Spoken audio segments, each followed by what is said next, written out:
Grabe. Napakawalang hiya mo! Valdez, ano nangyari? Napakawalang hiya ng gumawa nito. Bakit? Ano ba yan? Kilala mo si Lito Cuevas, di ba? Oo, yung artista? Yung laptop niya, pinagawa niya. Yung gumawa, ikinalat sa internet yung mga photo scandals nila ng girlfriend niya. Talaga? Kawawa. Grabe, ha?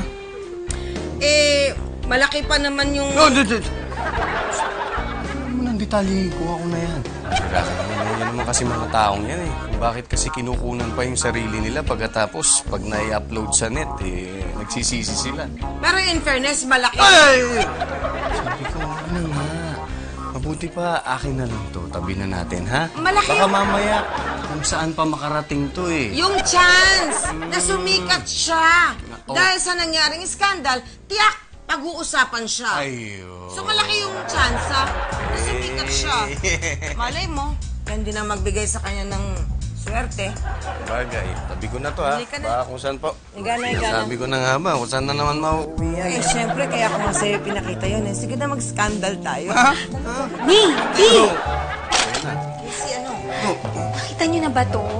Yung scandal ni Lito Cuevas kasama yung girlfriend niya, yung mga photos. Pinag-uusapan namin ng mami mo eh. Pero anak, hindi bagay sa'yo yan. Para sa akin lang yan. Asan na yung close-up? Wala naman ako magagawa. It's all over the internet. Sayang nga, crush ko pa naman siya. Crush ka dyan, tigilan mo nga yan, anak. Kaya ikaw, mag-iingat-ingat ka doon sa mga pinopost mo sa internet, ha? Papa, Daddy, of course. Di mo ako nagpo-post ng kung ano-ano, kundi mga selfies ko lang. Pictures ng pagkain. Okay, Speaking of very pagkain. good. Ano yan? Breakfast. Pambira! Alis mo nga yan. Ang laswa! Malas ba, Daddy? Oo, tapos kukuha ang ganyan-ganyan, tapos popost mo yan. Pambira ka naman, KJ mo, Dad.